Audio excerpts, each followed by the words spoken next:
Shalom Bapak Ibu, saudara-saudari yang dikasihi Tuhan. Apa kabar semuanya? Semoga kita sekalian dipenuhi dengan sukacita dalam kebersamaan dengan Tuhan. Bapak Ibu, saya ada pertanyaan. Apakah ada di antara bapak-bapak dan ibu-ibu yang pernah terluka atau disakiti? Silakan angkat tangannya. Oh, banyak ya? Ya. Setiap kita pernah mengalami terluka atau disakiti. Pada hari ini, marilah kita bersama-sama merenungkan firman Tuhan tentang arti sebuah pengampunan. Bersama saya, William Hidayat dari PDKK Santo Yosef, Kepundung, Denpasar, Bali. Mari kita lihat dalam Injil Matius 18 ayat 21 sampai dengan 22. Kemudian datanglah Petrus dan berkata kepada Yesus, "Tuhan, sampai berapa kali aku harus mengampuni saudaraku jika ia berbuat dosa terhadap aku? Sampai 7 kali?" Yesus berkata kepadanya, "Bukan.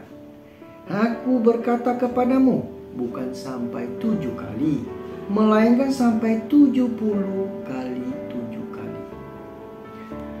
Kita lihat angka 7 adalah angka yang sempurna di dalam bahasa Alkitab. Tetapi Tuhan menuntut lebih dari sempurna, 70 kali 7 kali. Yang artinya secara terus-menerus, tidak terbatas. Seumur hidup kita mungkin terluka. Dan orang yang terluka cenderung bisa melukai orang lain. Mungkin 1 kali kita bisa mengampuni, 2 kali kita masih bisa mengampuni, 3 kali kita sudah mulai sulit untuk mengampuni.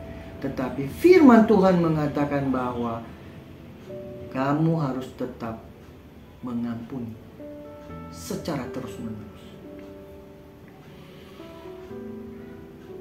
Nah, apa itu pengampunan? Menurut kita lihat dalam kamus besar bahasa Indonesia, pengampunan adalah pembebasan dari tuntutan karena melakukan kesalahan atau kekeliruan. Jadi mengampuni adalah melepaskan atau membebaskan seseorang dari kesalahan atau dosa. Mengapa kita harus mengampuni? Kita lihat di dalam Injil Matius 18 ayat 23 sampai dengan 35. Yaitu ada sebuah perumpamaan atau kisah tentang seseorang yang berutang 10.000 talenta tidak bisa bayar. Tetapi tuannya membebaskan dia. Tetapi setelah dia dibebaskan, dia ketemu dengan orang yang dia hutangkan hanya 100 dinar. Tetapi orang itu dicekik dan dimasukkan ke dalam penjara. Jika dibandingkan 10.000 talenta dengan 100 dinar itu sangatlah kecil. Dan akhirnya cerita ini sampai ke telinga tuannya yang pertama tadi. Dan akhirnya dia dijebloskan ke penjara lagi. Nah, apa yang kita tarik dari cerita ini? Orang itu tidak tahu diri. Tuannya sudah begitu baik kepada dia. Tuannya sudah mengampuni dosanya. Tetapi malah dia berlaku sebaliknya dengan sesamanya. Nah, Bapak Ibu, di sini kita belajar merefleksikan diri. Kita ini juga orang yang berdosa. Mungkin dosa kita mungkin jauh lebih besar daripada dia. Tetapi Tuhan selalu mengampuni dosa kita.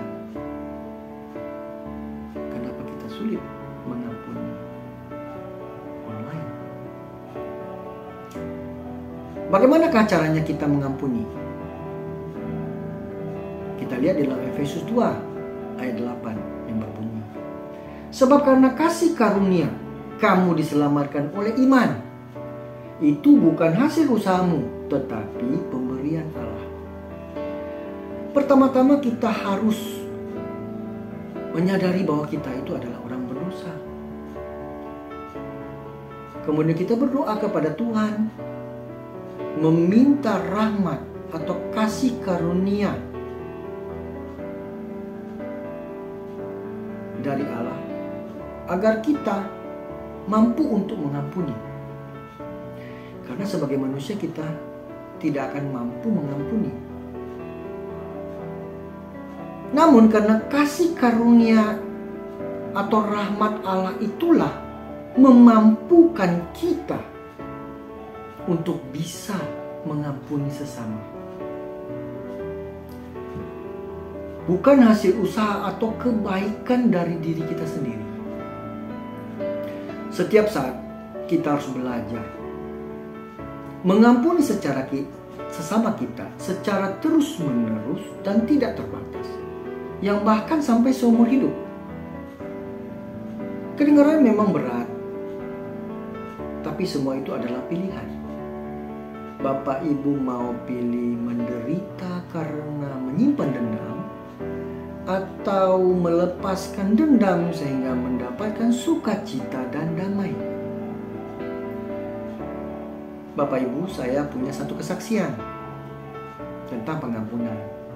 Pada suatu waktu dalam kehidupan saya pernah bekerja sama dengan seseorang atau join usaha. Karena ada kesalahpahaman kecil, mungkin pada waktu itu dia lagi emosi dengan keluarganya atau dengan temannya yang lain, sehingga dia melakukan suatu tindak kekerasan terhadap saya. Walaupun itu tidak fatal, tetapi membuat saya menjadi sakit hati. Saya sempat mempolisikan dia.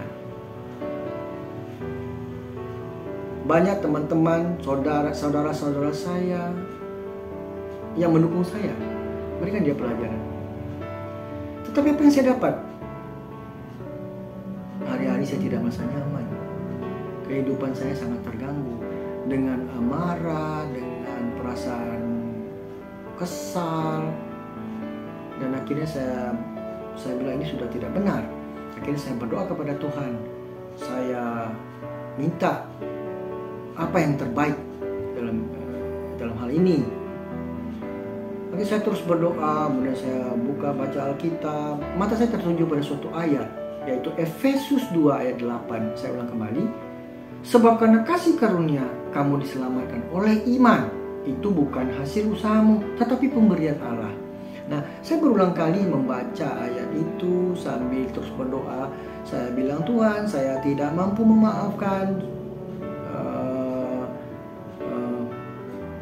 Saya terus berdoa, tetapi saya berusaha taat kepada Tuhan. Nah, suatu ketika, tiba-tiba ada suatu perasaan. Pada saat saya merasa, wah, saya ini adalah orang yang berdosa. Kenapa saya sulit untuk mengampuni? Padahal mungkin dosa saya lebih besar daripada dia. Nah, suatu saat tiba-tiba saya ada suatu perasaan lega, plong, dan adanya suatu rasa sukacita dan damai yang hari-hari yang lalu saya sulit untuk mendapatkannya. Dan itu saya sangat bersyukur sekali kepada Tuhan. Dan saya yakin itu adalah rahmat Tuhan. Karena kita benar-benar berdoa meminta. Bukan hasil dari kebaikan kita, bukan. Rahmat Tuhan. Mari Bapak Ibu, kita ini juga orang yang tidak luput dari dosa. Oleh karena itu, mari kita terus berdoa, memohon rahmat kasih karunia dari Allah untuk kita bisa mengampuni. Dengan rahmat atau kasih karunia Allah itulah, maka kita dimampukan untuk bisa terus mengampuni. Sekian dan terima kasih.